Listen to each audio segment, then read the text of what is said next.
할렐루야. 네, 설날은 잘 보내셨습니까? 네, 맛있는 거 많이 드셨나요? 예, 그 예전에 비해서 경험해 보지 못한 설날을 경험해 보셨지요? 예전에는 가족들이 다 함께 모여가지고 풍성한 음식도 나누고 또 세배하고 또 덕담도 어르신들에게 듣고 귀한 시간들을 보내셨을 텐데, 코로나19 상황에서 정부의 어떤 사회적 거리두기 이 방침에 따라서 보니까 직계가족, 그것도 이제 주민등록상 거주지가 다르면 5인 이상 모일 수 없다 그러니까 고향을 찾아 이렇게 부모님 뵙지 못하는 그런 가정들이 많이 있었던 것 같아요. 그래서 보니까 뭐 영상으로 이렇게 영상을 찍어가지고 막 이렇게 전송하고 핸드폰으로 이렇게 하시는 분들 많이 있었던 거 보게 됩니다. 저희 처남도 서울에 사시는 분이 한 분 계시는데 못 내려오셨어요. 그리고 설날인가 설날 아침에 이제 예배드리고 이제 가족들이 예배드리고 이야기를 어머님한테 들었는데 연락이 왔는데 그 옆 밑에 집 사람이 어디 가족들이 시골에서 이제 올라왔나 봐요. 그랬더니 그 옆집 사람이 신고를 했대요. 그래가지고 경찰들이 와가지고 시끄럽게 했다는 그런 이야기도 제가 들었어요. 그만큼 굉장히 예민해졌고 각박해졌고, 아니 시골에서 부모님들이 올라오고 가족들이 올라왔는데 그걸 신고해가지고 그냥 그런 세상이 되었다 이렇게 하면서 설날 그냥 없는 것, 있는 것을 없는 사람들과 나누는 그런 어떤 넉넉함과 이런 것들은 사라져 우리 각박한 어떤 시간들이 되지는 않았는가 우리가 한번 돌아보게 됩니다. 모두가 다 힘든 시간들을 보내고 있죠. 뭐 나라의 경제도 마찬가지고 가정의 경제도 마찬가지고, 보니까 세상의 세계 모든 경제들이 다 어렵고 흔들리는 상황 가운데 우리가 서 있는 것을 보게 됩니다. 이 흔들리는 세상, 흔들리는 시간들을 우리가 어떻게 보내야 될까? 또 새해를 맞았지만 2021년 우리 건강히 모두 가족들은 흔들리지 않는 신앙, 저는 예수님의 품에 안겨서 예수님께 더 가까이 나아가셔서 그분 품에 안겨서 위로를 얻고 힘을 얻고 2021년도 그렇게 살아가시기를 주님의 이름으로 축원드립니다. 우리가 매일같이 우리 예수님의 품에 안겨서 살아야 될 이유가 무엇입니까? 그것은 뭐 다른 게 있지 않죠. 매일같이 그분 품에 안기지 않으면 살 수 없는 그런 아픔의 문제들, 고통의 문제들, 여러 다양한 삶의 문제들이 끊임없이 우리에게 다가오기 때문에 그렇습니다. 그래서 우리는 주님을 찾을 수밖에 없는 것이죠. 매일 그분의 품을 사모하며 그분 품에 안길 수밖에 없는 것이죠. 저는 철이 없어서 그런지 어렸을 때 그런 기도 많이 했던 것 같아요. 예수님 딱 한 번만요, 딱 한 번만, 이번 한 번만 은혜를 주시면 정말 한 번만 그렇게 해주세요, 이렇게 하고 기도했던 그런 기도를 많이 했던 것 같아요. 그래서 어렸을 때 저는 뭘 먹으면 막 체했었거든요. 막 급체해가지고 막 토하고 또 뭐 이렇게 열이 막 많이 올랐었어요. 그래서 뭐 38도, 39도 그러다 보면 막 힘이 쭉 빠지고 막 식은땀이 나면서 눈도 이렇게 막 이렇게 돌아갈 정도로 그렇게 이제 체를 많이 했었거든요. 그래서 어머니가 막 그때마다 막 바늘을 가지고 벌벌벌 떨면서 막 손을 따주시고 그랬던 적이 있었는데, 그때도 막 몸이 아파가지고 막 비몽사몽간에 흔들거릴 때 머리가 어지럽고 막 그럴 때에도 그렇게 기도했던 것 같아요. 하나님 딱 한 번만 나를 불쌍히 여겨주셔서 건강을 주시면 한 번만 딱 주세요, 이렇게 하면서 기도했던 그런 기억이 있습니다. 그때 심정으로 보면 딱 한 번만 건강하게 해주시면 다시는 안 아플 것 같고 다시는 예수님 하나님 앞에 나와서 이 건강의 문제 때문에 그렇게 기도하지 않을 것 같은 그런 생각 때문에 딱 한 번만 이렇게 기도했던 기억이 있습니다. 그래서 예수님이 불쌍히 여겨주셔서 건강을 회복시켜주고 그때마다 건강을 회복시켜주시고 오늘 이렇게 또 건강하게 서 있게 하신 것 하나님의 은혜였음을 이렇게 고백하죠. 근데 얼마 지나지 않아서 저는 또 똑같은 기도를 반복해서 하는 상황을 맞이하게 됩니다. 하나님 딱 한 번만 은혜를 주셔서 이럴 때가 있죠. 뭐 벌써 이제 2년 정도 지났나요? 뭐 제가 여기 금강교회 와가지고 얼마 안 됐는데 급성 A형 간염이 걸렸어요.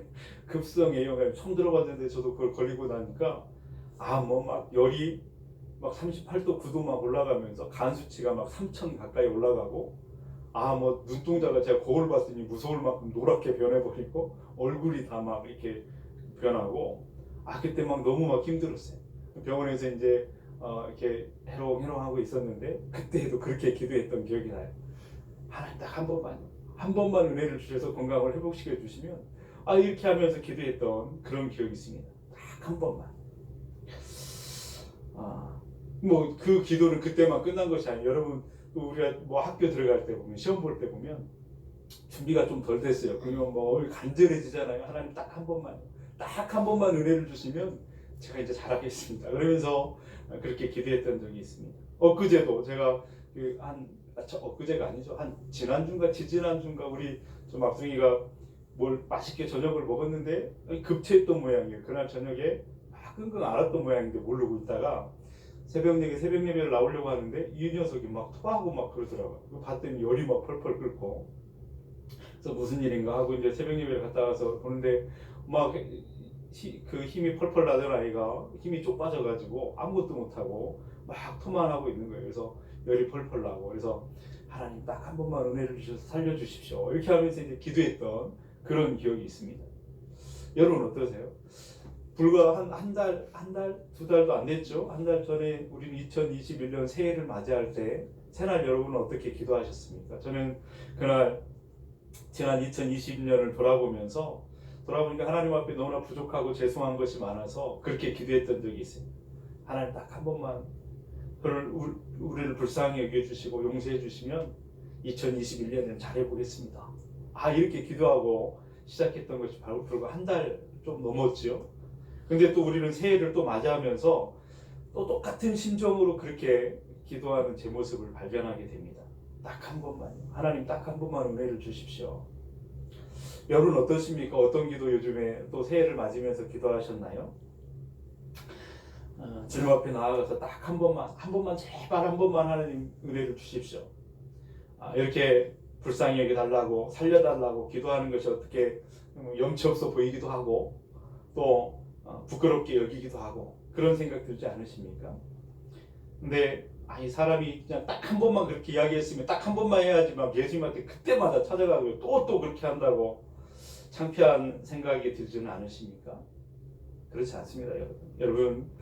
우리는 입으로 마지막입니다. 딱 한 번만요. 딱 한 번만 이렇게 이야기를 하지만 어차피 우리는 또 찾아갈 수밖에 없는 연약한 존재인 것을 우리는 알고 있고 누구보다 우리 하나님이 그것을 잘 알고 계시다라고 하는 사실입니다. 오늘 우리가 읽은 이 마가복음 8장 말씀은 그런 모습들을 우리에게 보여주면서 우리에게 주시는 귀한 메시지가 있습니다. 어떻게 시작하냐면 1절 말씀을 우리 한번 같이 보실까요? 거기 보면 그 무렵에 또 큰 무리가 있어 먹을 것이 없는지라 예수께서 제자들을 불러 이르시되 이렇게 말씀하시죠. 우리의 눈길을 끄는 한 단어가 있습니다. 그건 또라고 하는 헬라어 단어에 보면 팔린이라고 하는 이 단어를 이렇게 번역했죠. 또라고 하는 단어로 이 또라고 하는 단어가 우리의 마음을 사로잡습니다. 지난번 우리가 있었던 사건을 여러분 기억하실지 모르겠어요. 마가복음 6장에 있었던 사건이죠. 그때 수없이 많은 사람들이 예수님께 몰려왔습니다. 예수님은 그들을 불쌍히 여기시면서 하루 종일 말씀을 가르치셨죠. 그때 해는 저물고 사람들은 하루 종일 굶고 배고파했습니다. 그런데 먹을 것이 아무것도 없었지요. 그래서 보리떡 5개와 물고기 2마리 가지고 그들을 배불리 먹이셨던 그 놀라운 기적의 사건을 우리는 오병이어라라고 하는 이름으로 그때 우리가 함께 나눴던 것을 보게 되죠. 여러분 기억하십니까? 마가복음 6장의 그 사건이요. 근데 오늘 8장 오늘 말씀해 보니까 그때와 너무나 똑같은 상황이 다시 일어나고 있는 것을 보게 돼요. 또 수많은 사람들이 예수님께 왔습니다. 또 이 사람들은 먹을 것이 아무것도 없는 것입니다. 이것을 보면서 우리의 삶의 모습이 이와 같다라고 하는 생각을 하게 됩니다. 또라고 하는 이 단어가 어떻게 보면 희망을 주는 단어일 수도 있지만 또라고 하는 단어가 우리를 얼마나 힘들게 하는지 이 속에 담긴 인생의 고통과 아픔이 거기에 담겨 있는 모습을 보게 되죠. 또 없다는 거예요. 또 먹을 것이 없다는 거예요. 또 문제가 생긴다라고 하는 것이죠. 창세기 26장에 보면 우리가 잘 아는 믿음의 조상 아브라함과 이삭의 이야기가 거기 잠깐 나옵니다. 거기 보면 1절에 보면 창세기 26장에 보면 아브라함 때에 큰 흉년이 들었더니 그 땅에 또 흉년이 들매 이렇게 말하고 있습니다. 우리가 아는 것처럼 아브라함은 목축을 하는 사람이었잖아요. 그러다 보니까 집안에 소떼나 양떼가 굉장히 많이 있었습니다. 근데 어느 해인가 그가 살고 있었던 가나안 땅에 흉년이 들었어요. 큰 흉년이 들어서 먹을 것이 없습니다. 가뭄이 들어 비가 오지 않으니까 풀이 자라지 않고 먹을 것도 없고 마실 물도 없었습니다. 어떻게 하면 좋은가? 이 많은 식솔들, 이 많은 짐승들을 어떻게 하면 좋은가 고민에 빠질 수밖에 없었죠. 고민하던 아브라함이 선택한 것은 애굽 땅으로 가는 거였습니다. 그곳에는 나일강이 흐르고 있었고 거기는 마신물이 있고 풍성할 것이라는 생각을 갖고 애굽 땅으로 가기로 결정하고 그 집안 식구들을 이제 짐을 챙겨가지고 그 많은 소떼 양떼를 데리고 거느리고 애굽 땅으로 갑니다. 그 어렵고 힘든 그 길을 걸어서 많은 사람들을 이끌고 애굽 땅에 내려가죠. 그래서 어떻게 되었을까요? 애굽 땅에 가서 그 기름진 땅에서 물도 많고 그 풍성한 그 땅에서 성경은 행복하게 오래오래 살았더라 그렇게 우리에게 기록해 주었던가요? 그렇지 않습니다. 살자고 간 땅에서 어렵고 힘드니까 그 어렵고 힘든 일을 피해서 가는 그 땅에서 오히려 또 죽을 뻔한 위기를 만나는 그의 모습을 보게 되죠. 그의 아내 사라는 굉장히 아름다운 여인이었던 것 같아요. 그러다 보니까 지나가는 길목마다 사람들이 다 칭찬이 일색이에요. 아름답다고. 애굽의 왕에게도 그 소리가 들렸어요. 그 여자를 데리고 와라.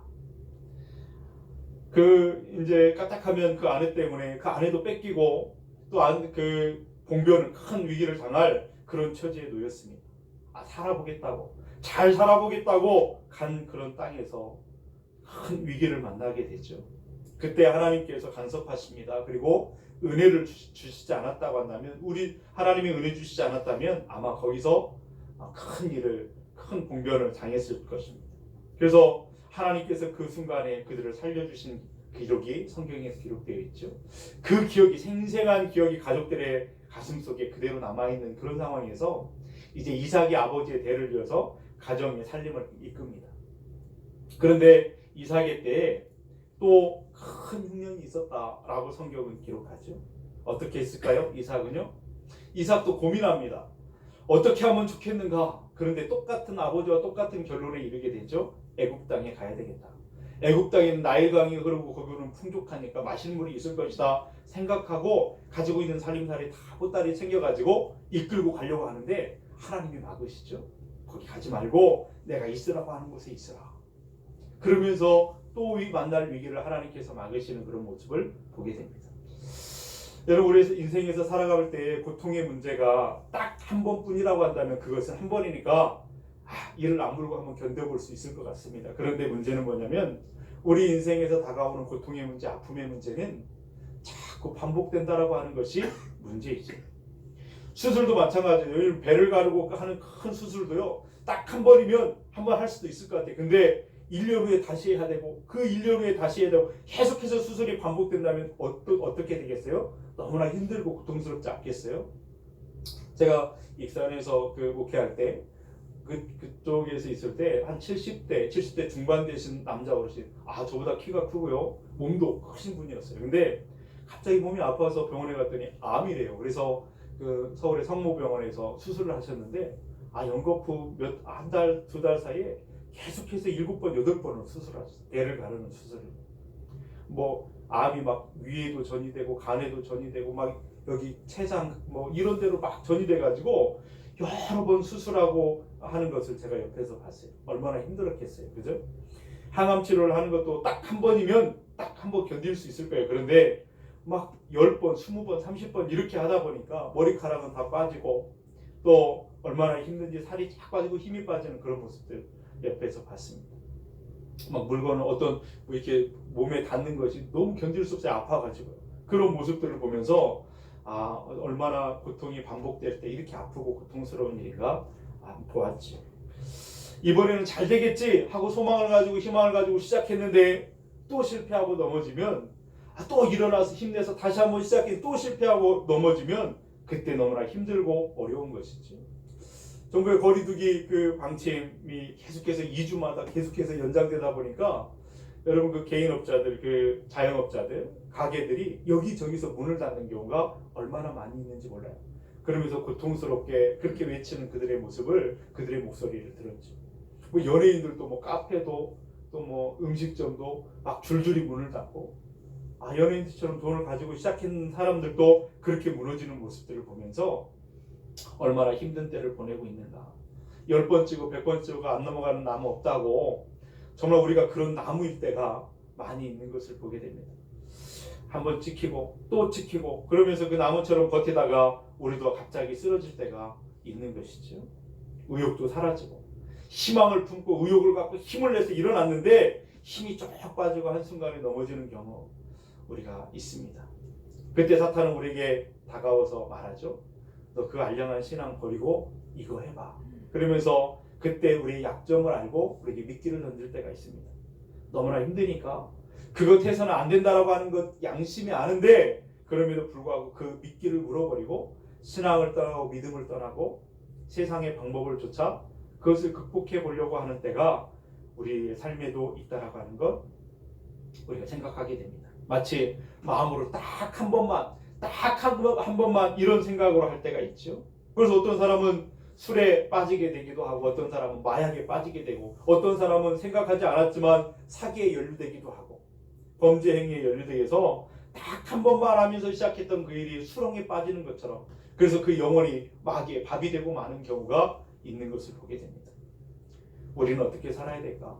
하나님이 선택하신 백성들, 우리는 하나님을 사랑하는 하나님의 자녀들이라고 하는 우리들은 이렇게 험한 세상, 흔들리는 세상, 어려움이 많은 이 세상에서 자꾸 해서 어려움들이 겹치고 겹치는 이런 상황 가운데에서 어떻게 살아야 될까? 하나님의 말씀은 우리에게 뭐라고 가르치는가? 우리 하나님은 그렇게 말씀하십니다. 사탄이 너에게 미끼를 던지며 그렇게 하라고 말해도 넘어가지 말고, 너 또 배고프냐? 너 또 힘드냐? 그러면 내게로 오라. 내게로 오라. 그렇게 말씀하시는 하나님의 음성을 오늘 말씀을 통해서 다시 듣게 됩니다. 그래서 여러분, 우리가 해야 될 일은 다른 것 없습니다. 문제가 생기고 어려움이 생기고 고통의 문제가 있을 때마다 우리 예수님을 찾는 것입니다. 예수님께 나아가는 것입니다. 그것뿐입니다. 그러나 똑같은 상황이 반복되면 우리는 얼마나 어리석고 연약한지, 사람들은 늘 똑같은 반응을 보일 때가 있습니다. 처음 맞는 고통인 것처럼, 처음 맞는 어려움인 것처럼, 처음 맞는 그런 문제인 것처럼 우리는 똑같은 반응을 또 보일 때가 있죠. 제자들의 반응을 한번 보십시오. 지난번에 마가복음 6장에서 제자들은 불가능하다고, 할 수 없는 일이라고 그렇게 말했었습니다. 날은 어두워지고 사람들은 이렇게 많고 가진 것은 아무것도 없고 이들을 먹일 수 있는 것이 아무것도 없는데, 아니 이건 불가능한 일입니다. 이 사람들을 뭘 먹이란 말입니까? 너무나 당황하면서 불가능하다고 그렇게 말했던 그들이었습니다.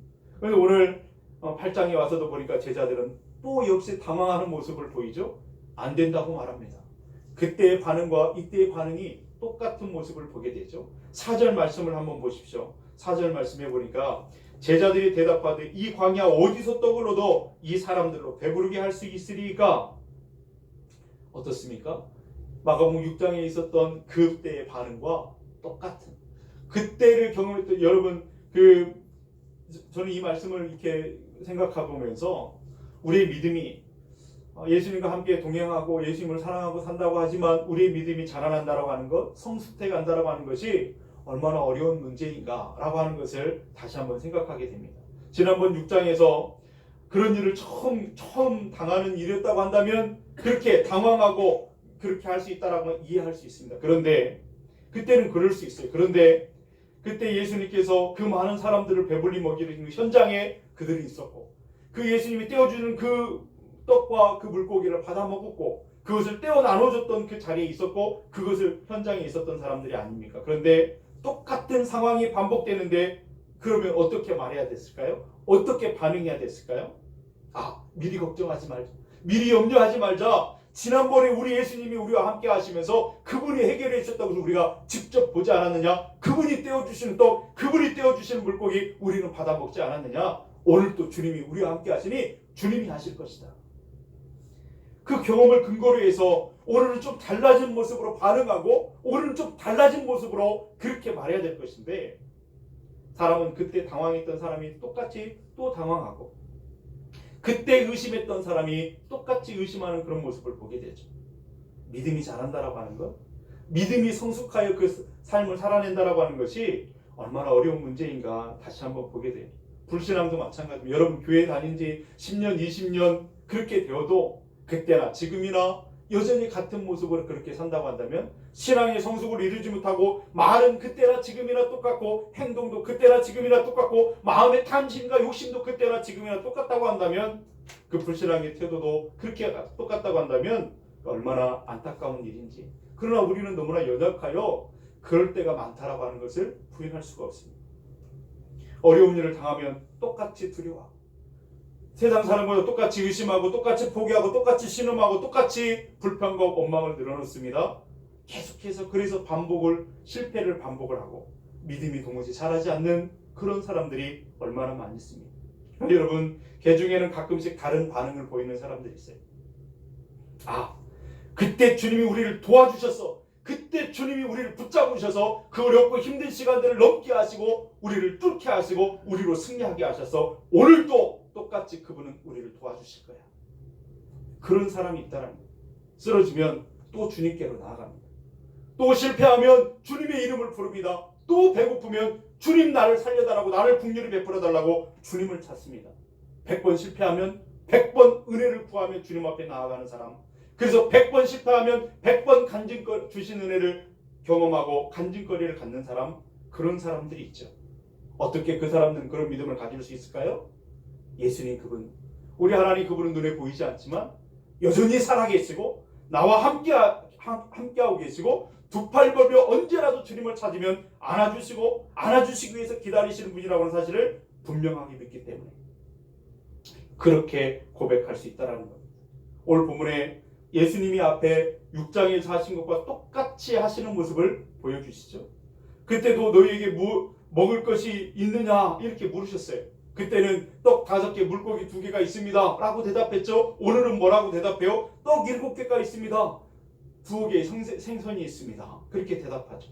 그 다음에 예수님은 그것을 받으시고 하늘로 축복하시고 감사 기도 드리신 다음에 또 사람들을 자리에 앉게 하시고 또 제자들에게 그것을 떼어주시면서 또 제자들이 그걸 받아서 나눠주는 모습을 보게 됩니다. 사람들은 또 그것으로 배불리 먹죠. 부스러기를 거두어서 또 7강조리를 남깁니다. 6장에 있었던 사건, 6장에 있었던 일들이 그대로 8장에 똑같이 재현되고 있는 모습을 우리에게 보여주죠. 여러분, 이 사건을 통해서 우리 주님이 우리에게 가르치고자 하는, 우리에게 말씀하시는 그 음성이 무엇입니까? 내가 너와 함께하고 있다는 거예요. 내가 너에게 채워줄 수 있다는 거예요. 내가 너에게 주겠다고. 그걸 우리에게 가르쳐주고 있는 것 아니겠어요? 그러므로 올해 너무나 어렵고 힘든 시간들을 우리가 작년에도 보냈지만 올해도 많은 어려움들과 고통의 문제들은 또 우리 삶에 찾아오게 될 겁니다. 그때마다 사탄의 꼬임에 넘어가는 것이 아니라 또 먹을 것이 떨어지면 주님 앞에 가는 겁니다. 또 어려운 문제가 있으면 주님을 찾는 것입니다. 이것이 우리 그리스도인들이 이 세상을 살아가는 방법이라는 사실을 오늘 분명하게 우리에게 가르쳐주고 계십니다. 예수님 이번이 딱 한 번입니다. 이번에 우리를 불쌍히 여겨주시고 다시 한번 이렇게 세워주세요. 정말 마지막입니다. 이렇게 말해도 주님은 알고 계십니다. 우리는 또다시 주님을 찾을 수밖에 없다라고 하는 또 배고플 수밖에 없는 존재라고 하는 사실을, 또 넘어지고 쓰러질 수밖에 없는 연약한 존재라는 사실을 우리 주님이 너무나 잘 알고 계세요. 그래서 주님은 당신에게 찾아오는 그 횟수를 우리로 제한하지 않습니다. 딱 너희들 1인당 3번씩만 내가 만나주겠다. 그렇게 제한하지 않으세요. 또 낮이나 밤이나 우리가 또 언제 그런 고통의 문제에 빠질지 언제나 그럴 수 있다라고 하는 사실을 너무나 잘 알고 계시기 때문에 주님을 만날 시간을 제한하지 않으셨어요. 토요일은 쉬겠다. 월요일부터 금요일까지만 근무하는데 9시부터 5시까지만 만나준다. 시간을 정해놓지 않으셨어요. 낮이든 밤이든 새벽이든 언제든지 주님을 찾으면 주님은 만나주시겠다고 말씀하시고 기다리고 계십니다. 두 팔 벌리고 기어오더라도 주님을 향하여 고개를 돌리면 언제라도 주님은 우리를 만나주시고 안아주시는 분인 것을 우리는 믿습니다. 그러므로 우리는 2021년 고단한 삶, 안개와 같이 어떻게 될지 모르는 이런 상황이지만 주님 바라보시는 겁니다. 주님 의지하시는 겁니다. 지난날 우리의 삶을 돌아보면 모든 것이 주님의 은혜였음을 분명하게 고백하고 경험했다고 한다면 주님을 다시 바라보는 거예요. 그 주님은 또 우리를 그렇게 인도하실 것이기 때문에. 그래서 주님 앞에 나아가는 겁니다. 주님을 찾는 것이죠. 슬프고 어려운 일 만났다면, 아무도 알지 못하는 눈물이 흐르는 그런 상황 가운데 있다면 주님 앞에 가서 오십시오. 주님 앞에 흐르는 눈물은 씻어내는 치유가 있는 눈물인 줄로 믿습니다. 주님 앞에 가서 또 우는 것입니다. 또 시련이 찾아오고 또 고통이 찾아오고 또 문제가 찾아오면 또 그 개수만큼 우리는 또 주님 앞에 나아가는 거예요. 그리고 주시는 또 그 크신 은혜를 경험하고 그 간증거리를 갖고 살아가는 저와 여러분들이 될 수 있기를 주님의 이름으로 축원드립니다. 여러분, 그래서 가만히 생각해보면 은혜 받고 산다라고 하는 것은 꼭 밥 먹는 것과 비슷한 것 같아요. 밥 먹는 것과. 여러분, 설날에 너무 많이 드셔가지고 한 일주일은 내가 안 먹어도 되겠다 그러고 음식을 안 먹는 사람이 있을까요? 그럴 수 없습니다. 내가 젊을 때 20대 때 내가 하나님의 은혜를 그냥 만땅 받아서 난 다시는 은혜를 안 받아도 괜찮아, 그럴 사람이 있을까요? 그렇지 않습니다. 은혜는 매 순간 우리가 받아야 살 수 있는, 매 순간 그 은혜에 대한 반응과 감사를 고백해야 살 수 있는 우리의 삶인 것을 다시 한번 고백하는 거예요. 여러분, 그래서 요한복음 1장 16절을 뭐라고 말씀하세요? 우리가 다 그의 충만한 데서 받으니 은혜 위에 은혜로라. 우리는 은혜를 받아야 돼. 또 받고 또 받아야 되는 것이 바로 우리의 삶인 것이죠. 은혜는 충만하신 그분에서 나오는 축복이라는 거예요.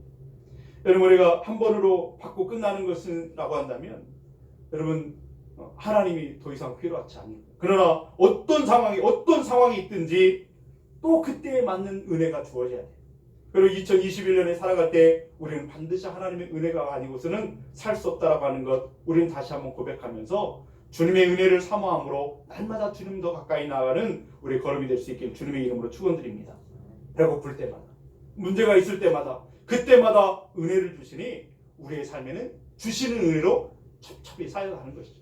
여러분의 삶에 살아온 인생만큼이나 뒤돌아보면 그 은혜가 그만큼 쌓여있을 거예요. 퇴적층이 보면 착착 이렇게 그 퇴적층 쌓이는 것처럼 우리 하나님이 주신 은혜도 우리 인생만큼 쌓여져 가는 것이죠. 70대를 되셨다고 한다면 70만큼 그 은혜가 쌓여요. 50대면 50대만큼, 40대면 40대만큼 그 은혜가 첩첩이 쌓여가는 것을 우리는 보게 돼요. 그래서 여러분, 지난 인생을 살다가 가만히 어렵고 힘들 때 가만히 멈춰서 뒤돌아보면 그 은혜를 발견하게 되는 거죠. 하나님, 그때 어렵고 힘들었을 때 주님 배고파요, 주님 어려워요, 주님 힘들어요, 딱 한 번만요, 딱 한 번만 했을 그때 하나님이 주셨던 그 은혜, 특별하신 그 은혜를 만나고 살아왔구나. 그래서 되돌아보면 모든 것이 다 하나님의 은혜였음을 고백하지 않을 수가 없는 것이죠. 어떨 때는 막 울기도 했던 날도 있을지도 몰라요. 그러나 그때에도 하나님은 그 눈물 닦아주셨고 옆에 계셨다는 사실을, 그때 내가 쓰러져 있을 그때에도 주님은 나를 놓고 그 어려운 사막을 건너오셨다는 사실을 우리는 발견하게 되는 것입니다. 언제까지 우리가 주님을 그 은혜를 사모하며 주님 배고파요, 딱 한 번만요, 우리는 해야 될까요? 주님 나라 갈 때까지, 주님이 나를 부르시는 그날까지. 하나님, 그래서 우리의 기도는 좀 바뀌어야 돼요. 딱 한 번만이 아니라 주님 또 왔어요. 주님 또 왔어요. 또 나를 긍휼히 여기시고 또 은혜 베풀어 주세요. 그래도 주님 마다하지 않고 잘 왔다 하실 거예요. 그리고 우리를 만져주시고 우리를 다시 긍휼을 베푸시고 한다는 사실을 여러분 기억하시고 2021년 매일같이 주님 앞에 나아가는 저와 여러분들 될 수 있길 바랍니다. 매일같이 365일 내내 그렇게 주님의 사람으로 주님의 품에 안겨서 어렵고 힘든 시간들을 승리자로 살아가시는 저와 여러분들 될 수 있길 바랍니다. 주님 앞에 나아가면 배고픔은 배부름으로 채워질 수 있게 되는 줄로 믿습니다. 어렵고 힘든 일은 나도 모르는 사이에 뚫어버리고 이겨내고 넘어가는 은혜가 있게 될 줄로 믿습니다. 누군들, 이 세상에 어떤 사람이들 주님의 은혜가 필요 없는 사람이 있겠습니까? 우리는 우리의 고단한 삶을 예수님께 맡길 수밖에 없는 연약한 존재인 것을 인정하고 하나님 은혜여만 살 수 있습니다 고백하는 사람들이 되길 바랍니다. 오늘 본문 10절 말씀에 보면 예수님은 그들을 다 배불리 먹이신 다음에 달마누다라고 하는 지방으로 가셨다라고 이야기를 하고 있죠. 이 달마누다라고 하는 이 말은, 이 단어는 오늘 본문 이 지역은 오늘 본문에만 딱 나오는 그 단어인데 학자들이 아마도 이 지역은 막달라 지역일 것이다, 이렇게 막달라 근처 그것이라고 추정을 하고 있습니다. 그럼 왜 예수님은 그쪽으로 또 옮겨가셨을까요? 거기서도 이 그 달마누다라고 하는 지방에서도 예수님으로 배부르지 않으면 안 될 사람들, 예수님의 은혜를 기다리고 있는 사람들 때문에 주님은 또 옮겨가시는 그런 모습을 보게 되죠. 2021년 정말 모두가 다 어렵고 힘들다, 어떻게 살아야 될지 막막하다고 말하는 이때에 저는 기대가 됩니다. 왜냐하면 지난날을 가만히 한 해를 이렇게 돌아보고 지난 시간들을 돌아보니까 제 인생에도 참 어렵고 힘든 시간들이 많이 있었거든요.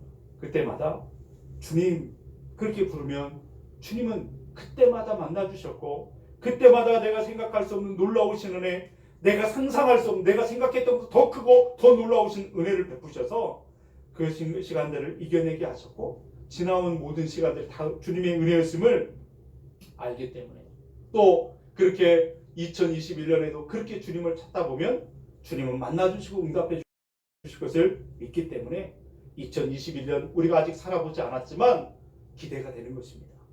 주님이 나를 위해서, 우리 교회를 위해서, 우리 성도님들을 위해서 이미 준비해 오신 그 놀라우신 그 풍성하신 은혜, 배불리기 위해서 준비하신 그 놀라우신 은혜가 기대가 된다는 그런 말씀입니다.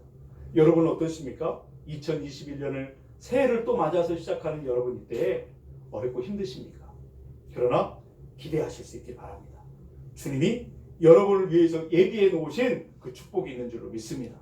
그러므로 저도 좋아하고 제 어머니도 좋아했던 찬양이 있어요. 380 조금 있다 우리는 또 부를 것인데, 너 근심 걱정 말아라, 그 찬양이요. 주 너를 지키리, 주 너를 지키리. 내 어머니가 병원에 계실 때 쓰러져가지고 의식이 없을 때, 그때 아무것도 할 수 없을 때 그 옆에 머릿맡에서 그 찬양 불러드렸어요. 너 근심 걱정 말아라, 주 너를 지키리. 그래서 이 찬양을 부르는데 하나님 딱 한 번만 다시 한번 생명을 주시면 그렇게 기도했던 적이 있어요. 돌아가시기 전 말고 그 전 쓰러지셨을 때 그렇게 찬양하는데 하나님은 정말 놀라운 그 의학이 설명할 수 없는 은혜로 인하여 그분은 다시 사셨고, 다시 그 13년을 그렇게 사시다가 이제 하나님 품에 안기셨지만, 그 놀라운 은혜를 경험했던 저는 다시 2021년을 그렇게 기도하며 살겠다, 그런 다짐을 하면서 새해를 맞았습니다. 여러분 저만 그렇겠습니까? 제게 다가오셔서 저를 인도하셨던 그 하나님은 여러분의 하나님이시잖아요.